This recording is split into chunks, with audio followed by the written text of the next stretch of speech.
Morning students, मैंने आपको इससे पहले ही क्लास में पढ़ाई थी राष्ट्रीय आय नेशनल इनकम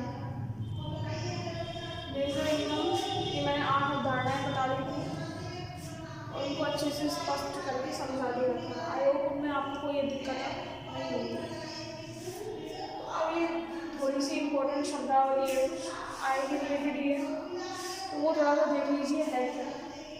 तो पहले तो यही है कि एनडीपीएफसी और एनएनपीएफसी में क्या डिफरेंस है, यानी कि एनडीपी यानी घरेलू आय और एनएनपीएफसी यानी कि राष्ट्रीय आय, क्योंकि नेशनल स्तर पर है और लास्ट में निकल कर आती है। तो ये दोनों आय है राष्ट्रीय आय है, लेकिन ये घरेलू आय और ये राष्ट्रीय आय यानी कि और इंटरनेशनल लेवल पर भी जो अन्य देशों में हमारे देश के लोग जो कमा रहे हैं या तो कि रह रहे हैं, उन लोगों की आय जो अपने देश के नागरिक हैं लेकिन और देशों में बसे हैं, तो उसकी आय हमें इसमें इंक्लूड नहीं रहती, तो ये इसमें इंक्लूड करके निकल जाते हैं, वो मैंने बता दिया।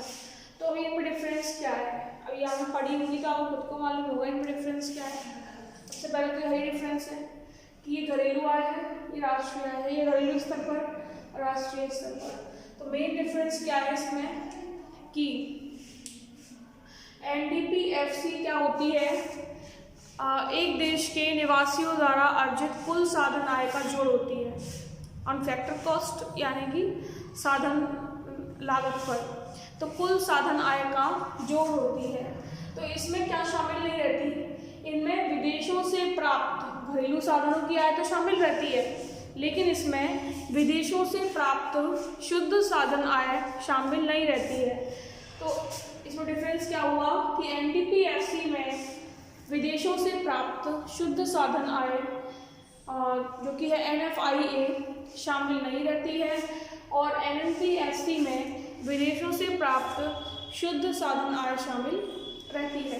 यानी कि अगर परिभाषा के रूप में इसको लें तो ये क्या है कि किसी एक लेखा वर्ष में एक देश के निवासियों द्वारा अर्जित शुद्ध घरेलू साधन आय का जोड़ जो होता है वो होता है एनडीपीएफसी, और एक देश के निवासियों द्वारा कुल घरेलू साधन आय प्लस विदेशों से प्राप्त शुद्ध साधन आय, यानी कि घरेलू साधन आय और विदेशों से प्राप्त शुद्ध साधन आय का जो जोड़ होता है वो होता है एनएनपीएफसी, जिसे हम बोलते हैं राष्ट्रीय आय।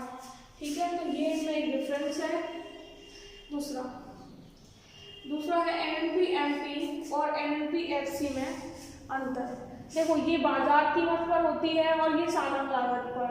ये जो मेन अंतर है, इसमें साधन आय शामिल रहती है, इसमें साधन आय तो अब देखो अंतर मैं आपको बताऊं, मैंने आपको बताया था कि एमपी से एफसी में जब भी जाते हैं हम अप्रत्यक्ष कर को घटाते हैं और अनुदान यानी सब्सिडी को जोड़ देते हैं। अगर इन शॉर्ट अगर मैं कहना चाहूँ तो शुद्ध अप्रत्यक्ष कर को जोड़ देते हैं। तो अंतर अगर हमें देखना है तो क्या बनेगा अंतर कि एनएनपी में यानी कि बाजार कीमत पर शुद्ध राष्ट्रीय आय में क्या शामिल नहीं होती है, बाजार कीमत पर जो राष्ट्रीय आय है उसमें क्या शामिल नहीं रहता, शुद्ध अप्रत्यक्ष कर वो शामिल नहीं रहता। यानी कि बाजार कीमत पर जो राष्ट्रीय आय होती है उसमें अप्रत्यक्ष कर तो शामिल रहते हैं, यानी टीआई तो इंक्लूडेड रहते हैं यानी शामिल रहते हैं, और अनुदान जो है वो इसमें इंक्लूडेड नहीं रहता। तो ये, और इसमें क्या होता है जब इससे इसको निकालते हैं तो इसमें से टैक्सेस को तो घटा देते हैं, अप्रत्यक्ष कर को माइनस कर देते हैं और सब्सिडी को जोड़ देते हैं। यही तो बताया था मैंने कि जब इससे इसको निकालो तो इसमें से क्या कहते हैं, इसमें से शुद्ध अप्रत्यक्ष कर को निकाल दिया जाता है।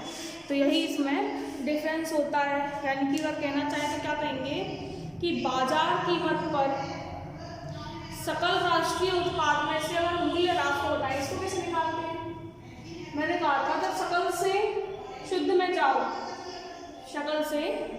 जाओ यानी कि जी से एन में जाओ तो मूल्य ह्रास निकाला जाता है। इसका मतलब कि NNP-MP इज इक्वल टू क्या हुआ, GNP-MP माइनस डेप्रिसिएशन यानी कि मूल्यह्रास। तो एक सूत्र का हम अंतर भी लेके चलते हैं, अंतर पूछ ले तो आप अंतर ये भी दे सकते हो सूत्र के रूप में कि NNP-MP इज इक्वल टू, तो ये होता है, और NNP-FC इज इक्वल टू क्या होता है, NNP-MP minus TI plus S, ये कह सकते हैं ना। तो अंतर आप अगर परिभाषा के रूप में तो सूत्र के रूप में ये अंतर दे देना, और परिभाषा के रूप में क्या दोगे कि बाजार कीमत पर जो NNP-MP रहती है उसमें शुद्ध अप्रत्यक्ष कर शामिल नहीं रहते, यानी कि अप्रत्यक्ष कर शामिल रहते हैं और सब्सिडी शामिल नहीं रहती। तो जब NNP-MP से NNP-FC निकाली जाती है तो NNP-FC में क्या शामिल रहते हैं, अप्रत्यक्ष कर तो माइनस रहते हैं, और सरकार द्वारा जो उद्योगों को अनुदान दिया जाता है सब्सिडी, उसको शामिल किया जाता है। समझ में आ गई? ठीक है, नेक्स्ट आगे बढ़ते हैं। यानी कि ये मैं बता दिया, ठीक है। राष्ट्रीय प्रायोज्य आय यानी कि NDI नेशनल डिस्पोजेबल इनकम, यानी राष्ट्रीय प्रायोज्य आय। राष्ट्रीय प्रायोज्य आय मतलब क्या, राष्ट्र के प्रयोग के लिए जो आय उपलब्ध है। अब प्रयोग मतलब क्या लेंगे, इन सेंस हम क्या लेंगे, इनका अर्थ क्या लेंगे कि एक राष्ट्र को खर्च के लिए जो आय उपलब्ध है एक वर्ष में, वो क्या कहलाती है, नेशनल डिस्पोजेबल इनकम।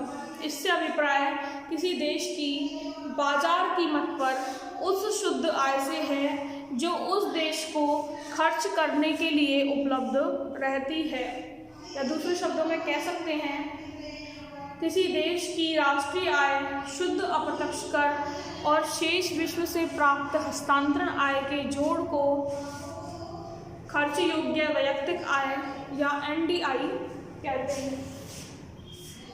देखिए, किसी देश की बाजार कीमत पर उस शुद्ध आय से है, राष्ट्रीय प्रायोज्य आय का मतलब किसी देश की बाजार कीमत पर उस शुद्ध आय से है जो उस देश को खर्च करने के लिए उपलब्ध होती है। देखो, एक तो सकल आय होती है, पूरी की पूरी आय होती है, लेकिन उसमें से कुछ रखी जाती है और कुछ खर्चा की जाती है। तो जो खर्च करने के लिए उपलब्ध है उसे हम क्या कहते हैं, राष्ट्रीय प्रायोज्य आय। ठीक है, तो इसको सूत्र के द्वारा कैसे निकालेंगे, NDI इज इक्वल टू राष्ट्रीय आय में जोड़ देंगे शुद्ध अप्रत्यक्ष कर। शुद्ध अप्रत्यक्ष कर क्या होते हैं, TI माइनस S। इसका मतलब क्या हुआ, अप्रत्यक्ष कर, ये मैंने बता दिया आपको, प्लस शेष विश्व से प्राप्त चालू हस्तांतरण आय। वो क्या होती है, अन्य देशों में अपने जो नागरिक कार्य करते हैं उनकी आय, और हस्तांतरण क्या होते हैं, आयात निर्यात होते हैं। आयात तो माइनस हो जाते हैं, निर्यात अपने प्लस हो जाते हैं, क्योंकि निर्यातों वाली आय हमको प्राप्त होती है, आयातों वाली आय अन्य देशों को प्राप्त होती है। तो उसको आयातों को माइनस करना, निर्यातों को प्लस करना। वो शेष विश्व से प्राप्त या अन्य कोई उपहार प्राप्त हो, किसी सरकार से इनाम मिले, तो वो सब इसमें इंक्लूडेड। ठीक है, तो इस सूत्र के द्वारा राष्ट्रीय प्रायोज्य आय यानी कि NDI को आसानी से निकाला जा सकता है। नेक्स्ट देखिए, निजी आय। निजी यानी कि निजी क्षेत्रों की, पूरे देश के जो निजी क्षेत्र हैं या अपने देश के जो निजी क्षेत्र अन्य देशों में कार्य कर रहे हैं उनकी भी। तो निजी आय का मतलब, इसकी फुल फॉर्म प्राइवेट इनकम।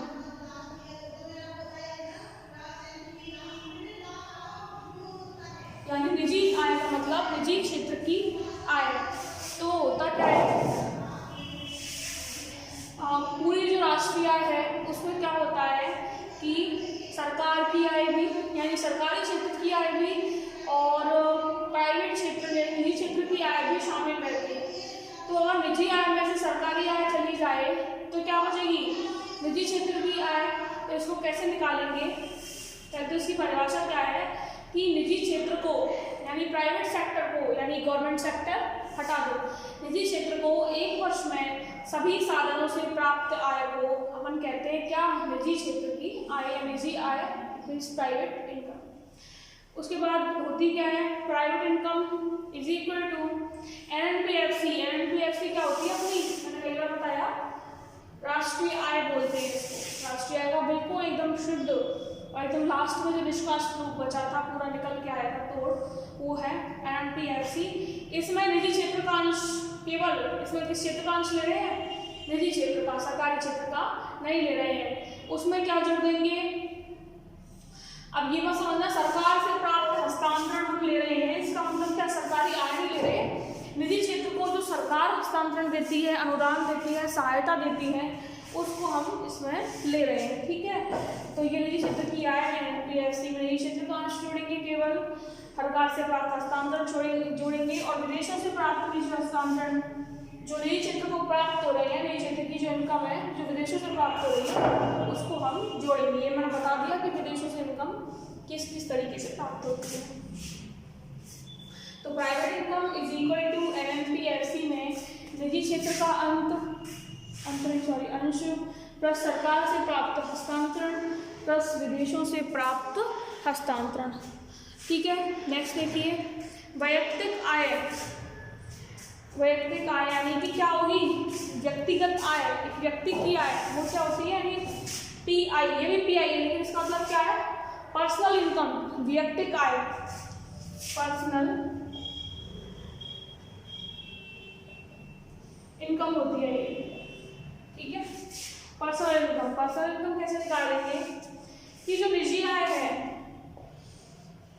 यानी कि निजी क्षेत्र की आय, अब देखो निजी क्षेत्र की पूरी आय, उसमें से निजी क्षेत्र को देखो अपने उद्योग धंधा खोलने के लिए जो जिस प्रकार निगम होते हैं ना, निगम होता है, निगम क्या होते हैं, कॉरपोरेशंस होते हैं, वो भी कर वसूलते हैं, यानी कि व्यवसाय चालू करने की एवज में जिन्हें हम कर का भुगतान करते हैं, अपन उद्योग लाइसेंस लेते हैं तो निगमों के कर निकालने पड़ते हैं। निगम कर, या फिर ऐसा समझ लो निगम कर एक प्रकार का डायरेक्ट टैक्स है, प्रत्यक्ष कर। तो निजी क्षेत्र की आय में से उन करों को निकाल दो, निगम करों को। अवितरित लाभ यानी कि जो लाभ किसी को वितरित नहीं करने देने नहीं है, यानी अपने हैं वो लाभ। और एसएससी यानी कि जो सरकार हमें सामाजिक सुरक्षा देती है, सामाजिक सुरक्षा अंशदान जो हमें देना है ना,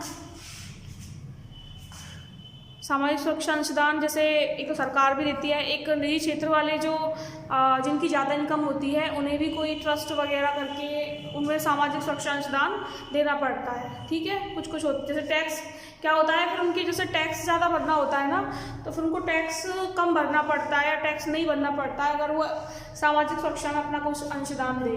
तो निजी आय क्या होगी कि जब सामाजिक सुरक्षा अंशदान, अवितरित लाभ जो किसी को देने नहीं है, मतलब जो अपने ही बचे हैं, ठीक है, और निगम कर इसको अगर माइनस कर दिया जाए तो क्या बचती है, व्यक्तिगत आय, यानी कि व्यक्तिगत आय, पर्सनल इनकम।